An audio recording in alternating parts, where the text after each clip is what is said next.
Hi everyone, Tim here. If you've been following First Reading during Easter season this year, then you know that we're using this time when the lectionary draws from the book of Acts as the first reading to replay some of our favorite first reading conversations with leading biblical scholars. This week we want to share another personal favorite episode of ours with one of our favorite people, the one and only Dr. Carol Newsom. Rachel, Rosie, and I all had the privilege of learning from Carol just before her retirement from teaching at Emory University. Poor Paul Essa missed that opportunity by choosing to do his doctoral degree at Yale, and we'll never let him live it down. Rachel and I snagged this conversation with Dr. Newsom in 2019, and it was a super enlightening deep dive into Jeremiah 32. Enjoy this best of First Reading episode. Hello, friends. Welcome to First Reading, the Old Testament lectionary podcast for preachers and all other lovers of the Hebrew Scriptures. I'm Tim McNinch. And I'm Rachel Wren. This week, we're going to be taking a dive into Jeremiah 32, the lectionary text scheduled for September 29th, 2019. Now, we're taking a break from our pony-sized mini episodes to bring you a giant Clydesdale of an episode with the diminutive yet powerful special guest exegete, Dr. Carol Newsom. Dr. Newsom just recently retired as the Charles Howard Candler Professor of Old Testament at Candler and a Senior Fellow at Emory's Center for the Study of Law and Religion. Dr. Newsom came to Candler in 1980, and she was only the second woman to hold a tenure-track position. And Dr. Newsom's research interests are vast. The Dead Sea Scrolls, wisdom tradition, the Book of Daniel, apocalyptic literature, weaving, and looms. She has written and edited 13 books, scores of articles, book chapters, translations, encyclopedia articles, reviews. She's co-edited the acclaimed Women's Bible Commentary, which explores the implications of and challenges long-held assumptions about the Bible's portrayal of women and other marginalized groups. If you're interested in more of her work, we would recommend that Women's Bible Commentary or her commentary on Job in the New Interpreter's Bible, and we'll put a link to those on our website. She is a dear and beloved professor of Tim and I, and we are thrilled to have her on the podcast. Dr. Carol Newsom, welcome to First Reading. Thank you. It's an honor to be here. Yeah, we're so glad to have you. And I just second the recommendation of the Women's Bible Commentary. That's on my shelf, and I use it all the time. It's out in its third edition not too long ago. So it's got some staying power, that one. Yeah. Now, Rachel mentioned, Carol, your varied research interests. And so I just wanted to open by asking you about one of them. What would you say is your current favorite crafting project? I have been doing all things fiber, and I recently took up learning how to spin yarn from fiber. And I just think that that's one of the most pleasurable activities. It's actually a form of meditation. And so I think that spinning is, there's something probably metaphorical in the way in which you take something that is formless, and when you have finished spinning it, you have something that hangs together but is full of infinite possibility. Oh, wow. There's your sermon right there, folks. I mean, I think we we can just stop right now. Yeah, thanks for listening. That's wonderful. We've been curious too. I mean, you've been in the field since 1980, and a lot has happened in the field of biblical studies since that time. So just very broadly, how has the field changed since you started in it? Oh, gee. When I was doing my graduate studies back in the mid to late 1970s, the field was very traditional, and the kinds of questions that you could ask were within a limited range of things, mostly historical, critical questions, and people were very much interested in how do we get to the origin of things. That was the question of the day. Mm-hmm. And obviously, about that time, things were beginning to change.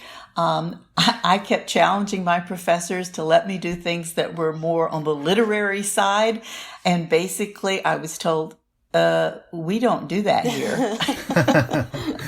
And so, okay, fine. you'll teach me what you can, and then when I get out and I have my own job, I'm going to do what I want to do. But the other thing that I think has changed so much is that, like I say, we used to think, well, how do we get to the origin of something? And whatever happened on the receiving end, the reception history, nobody paid any attention to.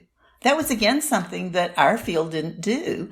And now, reception history, what's the life of a biblical text as it goes out into the world and gets reinterpreted, that's one of the most lively parts of our field that there has been. And I think in part that's related to the fact that we've got people in the field now who come from all kinds of different backgrounds, who represent different we have different genders, different ethnicities, different sexual orientations, and much more international, globalized. And so you get that many different people coming together, and the questions are just going to be really different. So it's been a wonderful, exciting time to be in biblical studies. Fantastic. Absolutely. Well, then I think that's a happy note to continue our conversation on. So let's dive into the text. Carol, would you mind reading the text for us? Sure. I'm going to use the NRSV translation. Okay. And the passage again runs chapter 32 of Jeremiah, verses 1 to 15. The word that came to Jeremiah from the Lord in the 10th year of King Zedekiah of Judah, which was the 18th year of Nebuchadnezzar.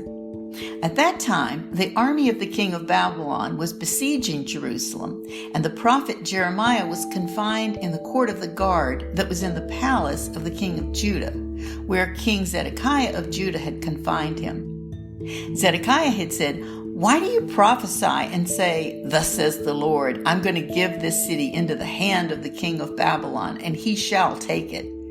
King Zedekiah of Judah shall not escape out of the hands of the Chaldeans, but shall surely be given into the hands of the king of Babylon, and shall speak with him face to face, and see him eye to eye. And he shall take Zedekiah to Babylon, and there he shall remain until I attend to him, says the Lord. Though you fight against the Chaldeans, you shall not succeed." Jeremiah said, "The word of the Lord came to me.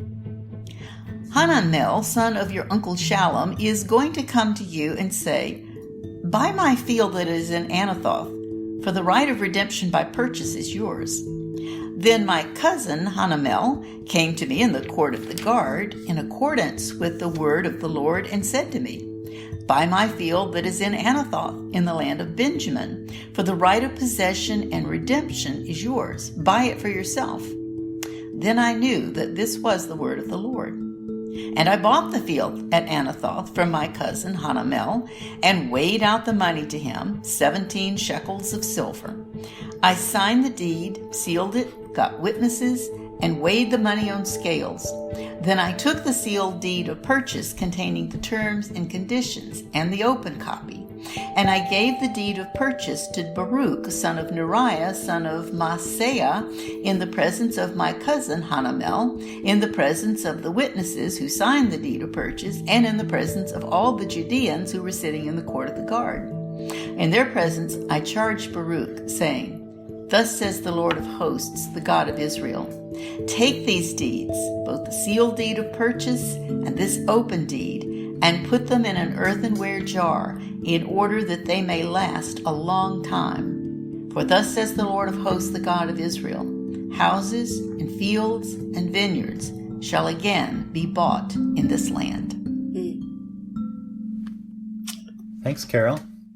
One of the things that we do every week in our podcast is to try to explain a little bit of the context for these texts in the lectionary that sort of come out of the blue. Now, this one begins with a little bit of like personal context for what's happening with the prophet Jeremiah. But can we say something about the bigger picture historical context of at least is being referenced by this text? What's happening in sort of the geopolitical world here? Yes. For a long time before this text opens, Judah had been a vassal state under the Babylonian Empire. And none of the little vassal states liked being vassal states because the empires siphoned off a lot of the resources and money requiring tribute every year. So it was economically terribly burdensome. Plus, it was humiliating not to have your own independence. So the little states were always on the lookout for, can I rebel? If I rebel, will I get away with it, or are we going to get smacked by the Babylonians? And they would meet together, sometimes try to do a little coalition. They would try to coordinate with maybe somebody on the other side of the empire who wanted to rebel. So they were always strategizing and trying to decide if they could do this and get away with it. But it's a very high risk strategy. And so in the background, there have been 2 or 3 of these little attempts, but they always kind of fizzled out or they made peace really quickly.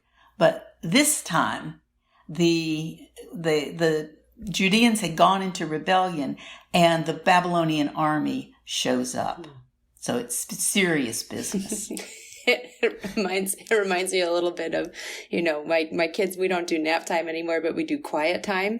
And, you can hear their door open and you call up there, okay, guys, go back to your room. And, they kind of keep doing whatever it is they're doing until you start stomping up those stairs. And then the doors close really fast. Yeah. So do we know, so this is the 18th year of Nebuchadnezzar. Do we have a sense at this point of how long this siege has been going on and how drastic things are getting in Jerusalem? Yeah, King Zedekiah had stopped paying tribute in about 589. But, there were no airplanes, there were no railroads. And so an army took a while before anything happened. So it's been 2 years or so. And then the Babylonian army shows up in probably sometime in early 587, around January, we think. And the siege is going to go on for 18 months. Wow. So the siege takes place between January 587 until Jerusalem falls in 586. And the events in Jeremiah 32 probably take place 6 to 8 months after the siege has started. So it's been going on for a while, but it's going to run for a good bit longer after this. We're not in the home stretch yet then. No. Now, I've heard you have an awesome lecture on what siege warfare was like at that time period and what conditions in the city became like. Can you kind of summarize for us what did siege warfare entail and what was life like in the city under siege warfare? Yeah, I got fascinated in this and started to see what historians and archaeologists had discovered. And, on the way, cities at this point had, big stone walls, and they were very hard to attack and take directly. If you were lucky enough to have a water supply within the city, then you were even more secure. Nevertheless, when an army pulls up outside your gates, they can cut off all of the surrounding countryside and try to starve you out or to wait until you've exhausted your water supplies. Because when your food's gone, your water's gone, you're not going to last very long. So it's this but the people inside are hoping, how long can the Babylonians afford to keep their troops out there? Because they've got to supply them. And they might be needed to do something more urgent on the other side of the empire. So maybe we're going to luck out and they're just going to up and leave. So it's this psychological uncertainty. Each side thinks that it can outlast the other. Now, in the city, if you knew you were going to get besieged, your spies had come back and told you, first thing you do, of course, is you gather all of the food sources you can. But also people who are living outside, they want to come to the city because their little farms and villages, they're going to get massacred if they're outside. So people are crowding in. They're bringing their cattle. They're bringing their sheep. They bring whatever grain stores they've got. Now, these cities in antiquity, they're not big.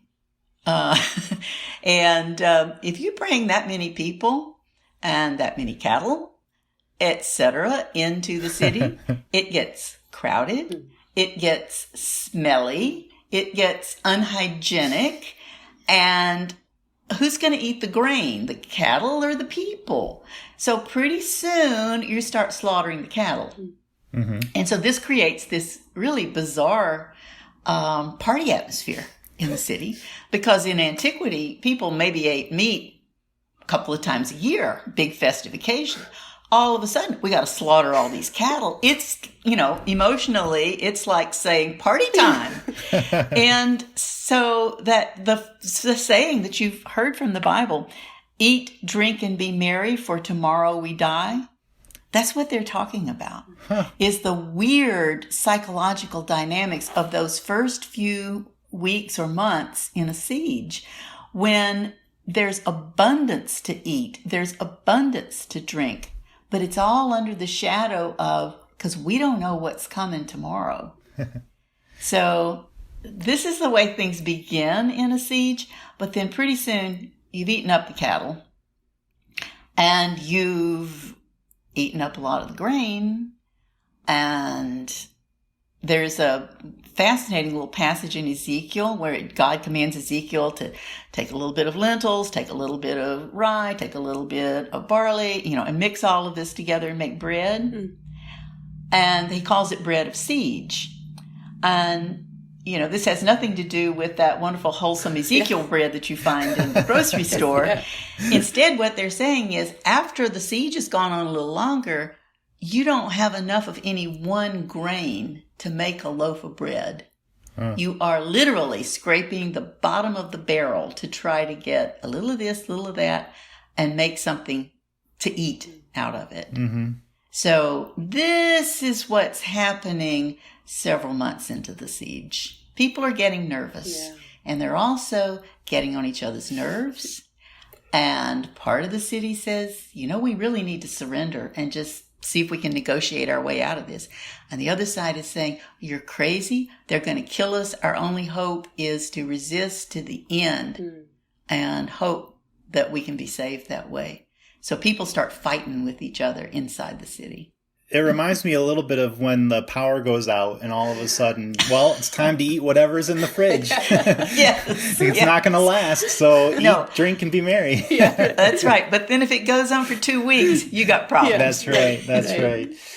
So Jeremiah finds himself sort of besieged within a siege. Yeah. He's under confinement himself and has a prophetic perspective on the situation. So that's the first, 5 verses or so of this chapter. What do we want to say about his message in the midst of this situation?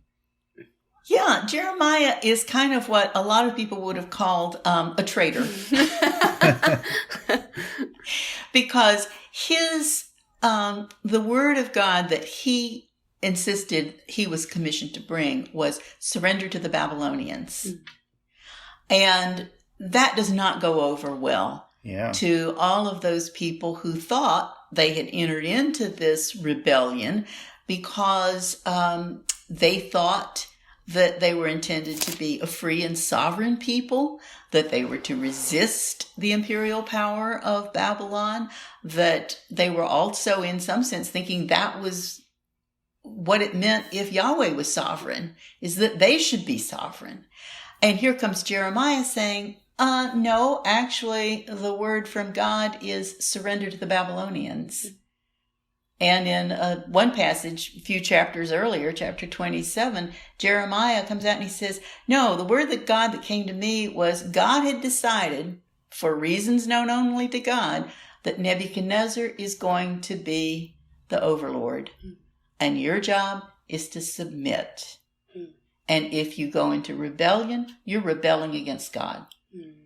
That's a hard message to sell to the king. Yeah. Especially if you're 8 months into the siege and, like you said, people are starting to get on each other's nerves in the first place. Yeah. At the same time, it has a lot of appeal to those people who are thinking, our rash leaders stupidly got us into this mess, and they're going to get us all killed. So there were people who were very strongly in favor of what Jeremiah said and thought this is a hard pill to swallow, but it is what we're supposed to do.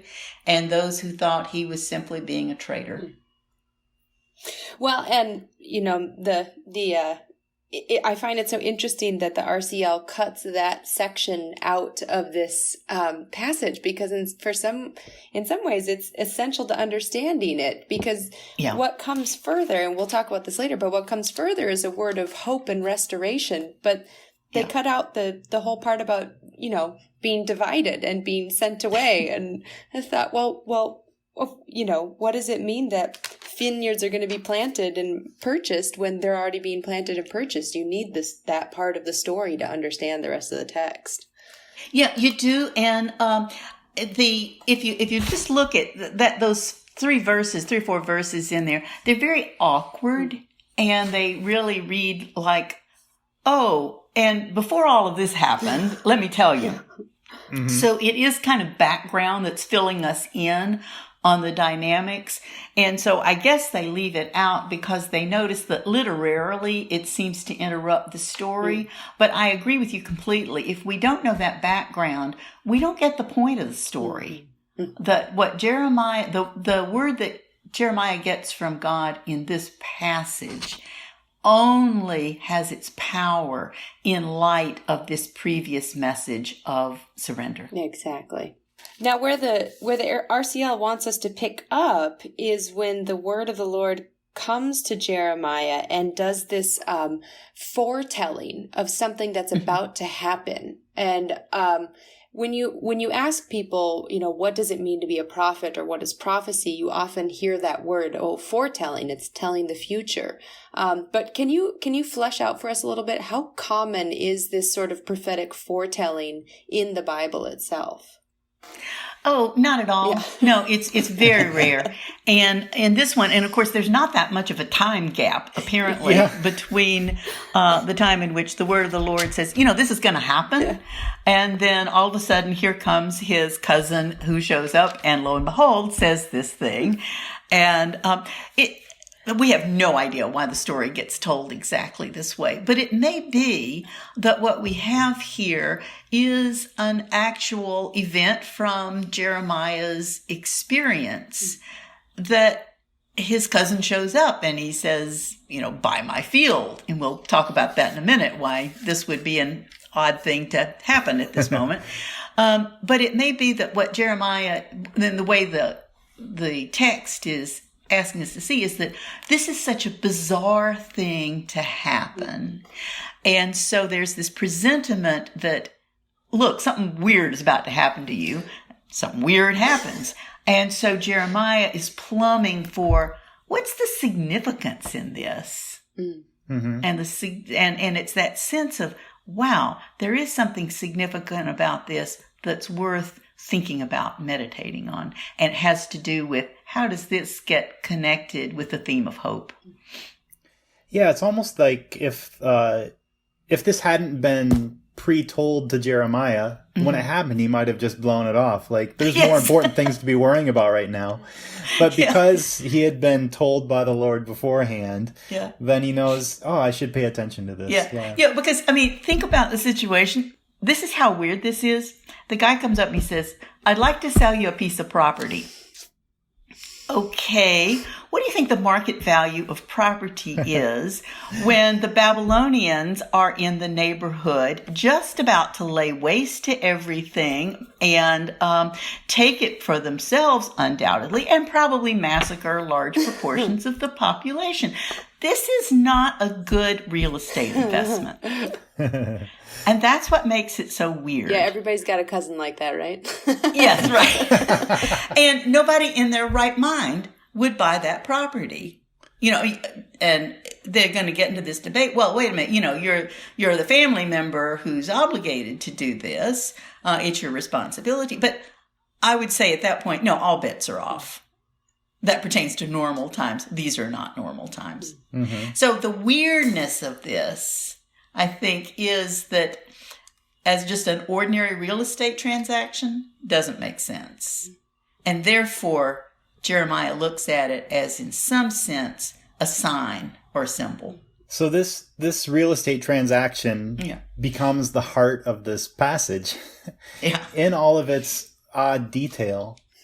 And, I don't know how much into the weeds we want to go with these little details, but I wonder if we can say anything about some of the customs that are there that for a modern audience might just seem strange or hard to understand.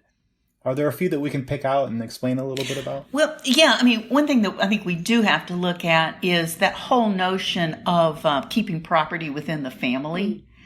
And that's the basis when his cousin comes up and he says, buy my field that is in Anathoth, for the right of redemption by purchase is yours.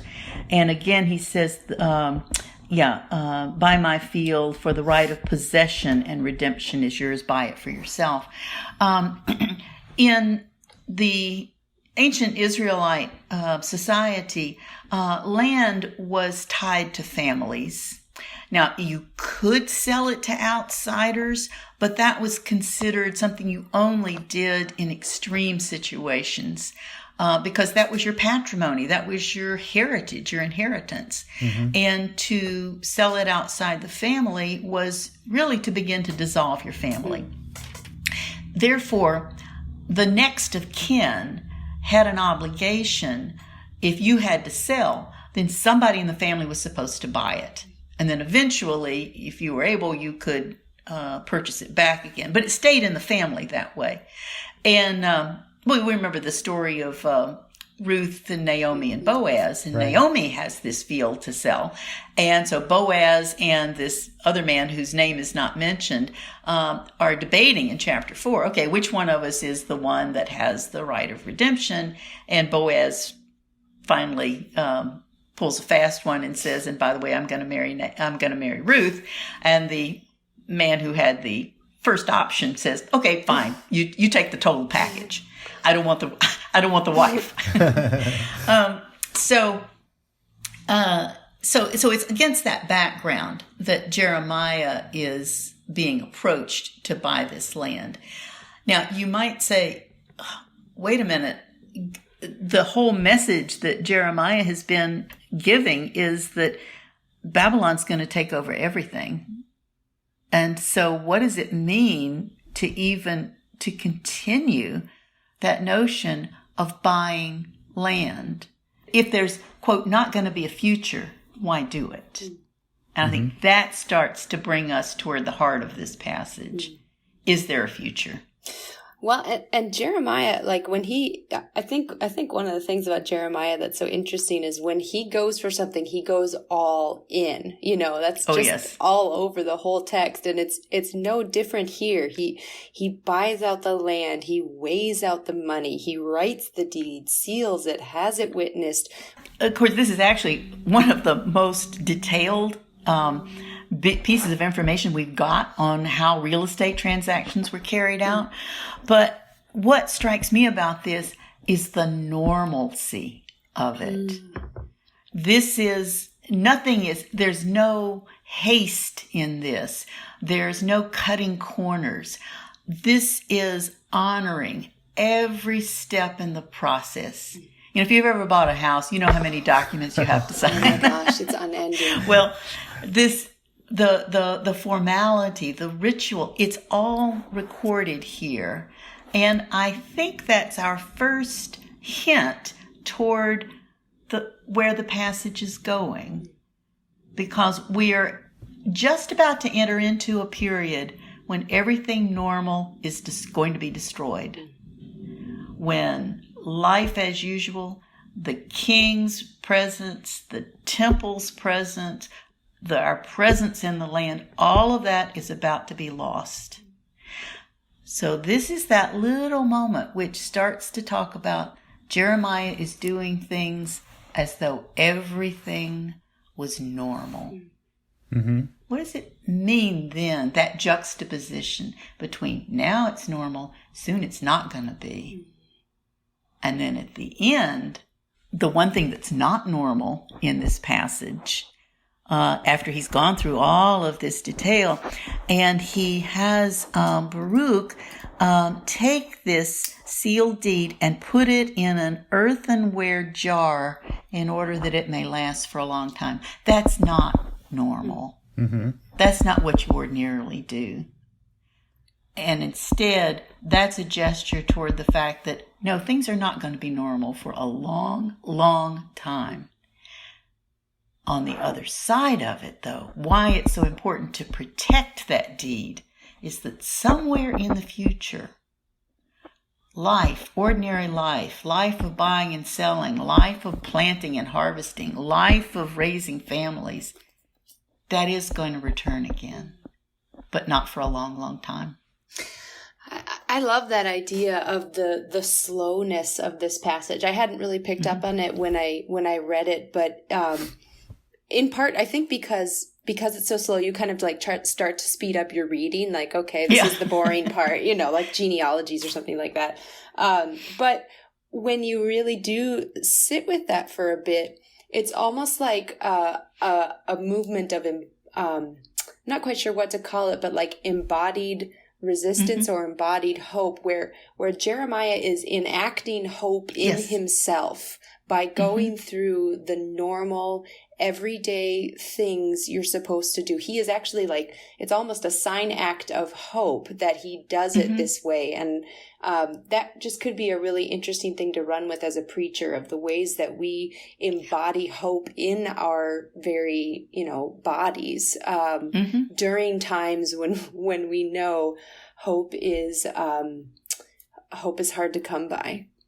Yeah. So, no, I think that's exactly where I would go with this text. Yeah. And even when things might get worse before they get better. Yes. Because that's important here. I mean, you could read this if we didn't have the first part of this text and only had the real estate transaction. We might think that Jeremiah's point is that the disaster is not going to happen. Let's just keep going on with life as we've always known it. But it's that little hint in the earthen jar of sort of time capsuling this deed, which is his hint that, things are going to get really bad before they get better. Yeah. But the hope is there for the future, not for the immediate future, but for a ways into the future. Yeah, because, if it, as you're right, without that sense that, yes, he is still preaching doom. There is no doubt about that. Without that, it would be cheap hope. Yeah. Right. It would be facile hope. And it would be false hope. And so what he is doing is, in the very face of real doom, real loss, he's talking about, but there is still hope on the other side. Yeah. Yeah, and that's costly and precious, and just the kind of hope that's rebellious in the fact that it's hopeful, even. Yeah, it's very radical. Yeah. It's very radical. Yeah. Mm-hmm. This is admittedly a tangent, but when I read about putting these documents in an earthenware jar to hold on to for the future, Qumran immediately comes to mind. Absolutely. These documents were stuck in these earthen jars for almost 2,000 years before they were recovered and still legible, and so this was really a safety deposit. Yeah. It was. And, we don't know why the Qumran community put some of their scrolls in jars. I mean, in one of the caves, the one that was used mostly on a day-to-day basis, things were just apparently left on shelves. But many of the scrolls that were put in the jars were very beautiful editions, very, very well prepared scrolls. And we do know that their community got destroyed by the Romans in 68 CE. And one of the suggestions has been that they knew that the Romans were coming, and that they stored some of the most precious of the scrolls in the jars in almost exactly the same way of thinking that Jeremiah does, that a horrible destruction was about to come upon them, but that was somehow not going to be the ultimate end. But those scrolls would have a future. which ironically they did. Yeah, exactly. That's so cool. It almost makes you think maybe they were reading Jeremiah. Yeah. It could be. Yeah, right. Okay. I am kind of curious about the place of writing in this text. Yeah. Because this is in a context which is, historically mostly oral. The fact that scribalism seems to have an important symbolic role in this text. Is there anything particular we could say about that? Yeah, this culture it operates both with oral and with written texts, and particularly once again, real estate was one of the first areas where the written document became very important. Because people needed to have records that could settle disputes. And so the written documents that pertain to what we would call contracts and real estate are some of the oldest uses for writing in the ancient world. And what's interesting here is that as it describes it, it talks about, it suggests almost that there are, an open copy and a sealed copy. And so I was looking into this to see, what exactly is the technology of this. And what they would do, they would take a long sheet of paper and they would write out the sales contract. And they would, you have your whole document there, and then you would fold it up, and the witnesses would usually write their names on the outside. And then a seal, which was melted wax, which was then imprinted with a seal that someone might have worn on a ring. So they would press their signature mark into the seal. That only was the first half of the sheet of papyrus or skin, whatever they were writing on. Then they would write the contract or the deed out again on the bottom part and leave that loose. Or just loosely fold it over it so you could get to it. So what you've got is, in one sense, a copy that can be easily accessed. So if we need to consult it, there it is.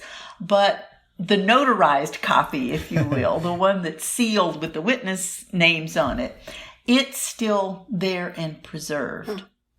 Now, in ancient Babylon, where they wrote on clay, they had an even cleverer way of doing this. They would write out the contract on the little clay tablet and get the witness names on it. And then they would literally make a clay envelope. And they would stick the little tablet into the clay envelope. And then on the front and back, they would write the contract out again. So you could see it on the outside. But if you ever had to go to court and prove that nothing had been tampered with, you would break it open, and there's the untampered with original. Oh, that's amazing. So you can see how there have always been lawyers with us. That's awesome. That's fascinating. That's a really helpful transition into preaching pitfalls. One of the things that we do often in our podcast is try to give a heads up to preachers of places where sermons could go off the rails. And I could see myself doing about 20 minutes on the way that deed scrolls were sealed. But that might not be the most helpful thing for a sermon on this text, even though it's very fascinating to people with antiquarian interest like we will save that one for the Wednesday night Bible study. That's exactly right. That's exactly right. I feel you, Tim. Sometimes if I'm doing pulpit supply, I'll read my sermon out to my husband, and at a certain point, and when I start going on these historical tangents, he just says bored. It's like, okay, well, that's my note right there that I'm going into things that interest Rachel. So. No, I was thinking though about this text, and you're right. That would be one way. As interesting as we find it, that might go off the rails. Similarly, I think one could also, tempting as it is, there are other passages if you wanted to talk about ancient empires and powers and that sort of thing. There are other texts that would fit better. I think it would be a bit of an imposition to try to incorporate, critique of empire into this passage, because that's not what this one lends itself to. But instead, as we were talking about earlier, I think this one is about that. How do you live in the face of the certainty in which your whole world is about to fall apart? Yeah. And it looks like it is about to fall apart so decisively. The one sort of obvious response to it would just be just nihilism, just giving up, just entering into despair. And it's really hard to see why that's not the end point. And I was thinking about what are some circumstances like that? And I was thinking, what about a family in which you know that a member of the family has a terminal disease, and you have to live with that for a number of months before it even happens. And so everybody knows that life as we know it is just about to end decisively, and our family is about to be torn apart. And a passage like this doesn't say, oh no, a miracle is going to happen and nothing is going to go wrong with your life. But instead, it points us to that hard business of, no, you really are going to go through a lot of suffering. And you are going to lose everything that feels normal. You are going to lose everything that feels like what holds it together. But this little ritual that we are doing, this little putting aside of taking of something right now that is a normal activity, and we're going to put it in a safe place, because somehow on the other side of this, a long time from now, but sometime on the other side of that, this family is also going to once again begin to laugh, begin to do things that feel ordinary, are going to, not forgetting what has been lost, but in a sense of honoring it by saying, we now do again those things that we did when life was whole. And I think that's a strong message from this passage. Absolutely. I think about that. I mean, it's easy sometimes for us to think about these in very personal terms, but I read this and my first thought was, oh yeah, climate change. And we're facing the societal deep concern that our whole world as we have known it is perhaps threatened with destruction. And what does it mean to care for a piece of earth? Even though we know that this land may undergo unimaginable destruction, devastation, can we believe that God will be present with the earth on the other side of that catastrophe? And that's what I think is also important about Jeremiah, is that there was a real debate in the aftermath of the fall of Jerusalem about where's the future of the whole people. Maybe the future is just with the exiles. Maybe from here on out, we're just going to be a people in diaspora. And Jeremiah, from beginning to end, keeps insisting that no, there is also going to be a future here in this place. This is God's covenanted land, and there will also be a future here. And so that place, the importance of place, I think, is also part of what he is saying. And that, no, Hanamel, you may want to just take your money and scoot off to Moab, but some of our descendants are going to be here and are going to farm this field again in the future. Rachel, did you have an angle on this text that you wanted to bring up? Yeah. An angle similar to the one you were bringing up, Carol. A couple sort of side tangent angles. First is this idea of the embodied nature of hope and the embodied ritual of hope. if you're in a community that is facing tough times right now, I think of, rural areas that are underwater in Nebraska, or that are facing really stiff crop prices and not the prospects of a great harvest. What does it mean to embody hope as you are facing that kind of disaster, and it's coming? And much like a marauding army, there's not a whole lot you can do about the weather. So how do you embody hope in that scenario? I also found it really fascinating to think about, if you're a pastor who is linked up with a prison ministry, what would it be like to go and do a Bible study on this passage with them, to get their impressions of what it is like to have hope in prison? What is their impression of God's use of a prisoner in this scenario? Granted, he's one that was probably put there unjustly, but still, that sort of concept is could lend itself to some really interesting sermon points. That's a really important perception, I think. It's one that we kind of passed over in talking about the passage. This takes place specifically, yes, with Jeremiah imprisoned. Yeah. Yeah. Mm-hmm. And that's one of those details that it's easy just to pass over as background information, but I think you've shown how that could be a very important hermeneutical point of entry. Mm-hmm. Oh, whenever you say something like that, I'm back in my graduate course just thinking, oh, I said something smart to Carol Newsom. And then finally, I think to really highlight this idea of hope, I had the idea of doing a progressive sermon using the refrain of houses, fields, and vineyards, and just almost coming at the text backwards through that refrain of really meditating on each of those. What does a house signify? It's a home, it's a life, it's a family, it's rootedness. What do fields signify? Work, income, stability, community. And vineyards, what do they signify? Growth, abundance, flourishing, all of these things that were dissolving around Jeremiah. And so if you run with that refrain and keep repeating it throughout this section, that houses, fields, and vineyards shall again be purchased into this land, you can transition that to the climate change, as you talked about, Carol. You can transition that to our lives.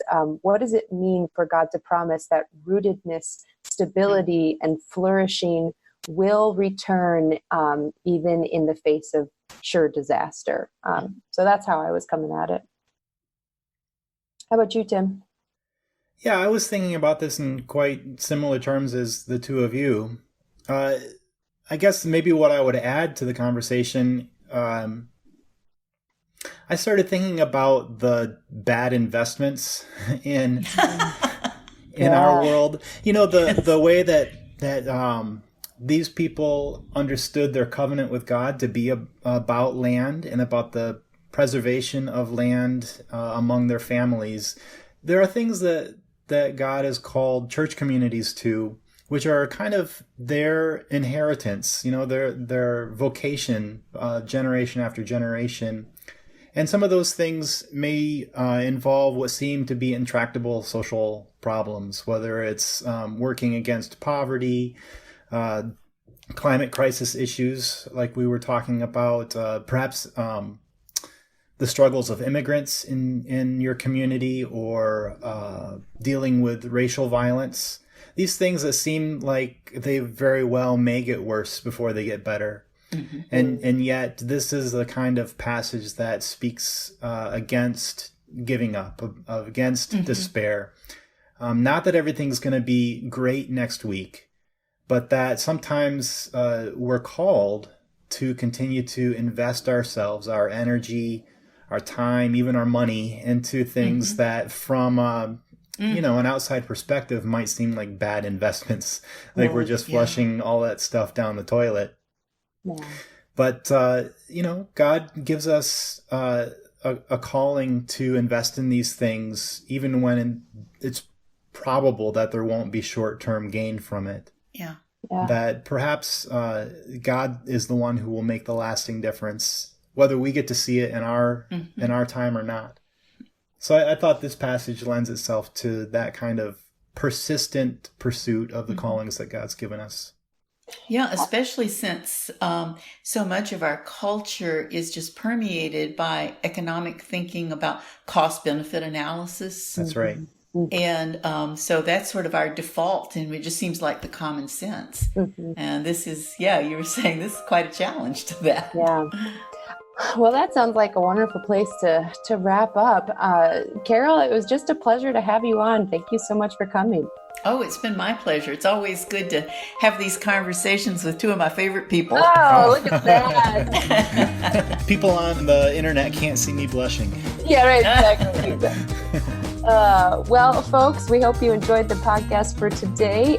If you are interested in more of Dr. Newsom's work, head on over to the website, firstreadingpodcast.com. Music during the first reading this week was by Blue Dot Sessions.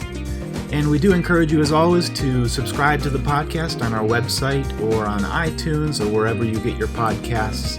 It also helps if you give us some stars and a review, but most importantly, while you're thinking about it, help us spread the word by telling somebody about First Reading. But I think that's all we've got for you. So until next week, I'm Rachel Wren. And I'm Tim McNinch. Thanks so much for listening.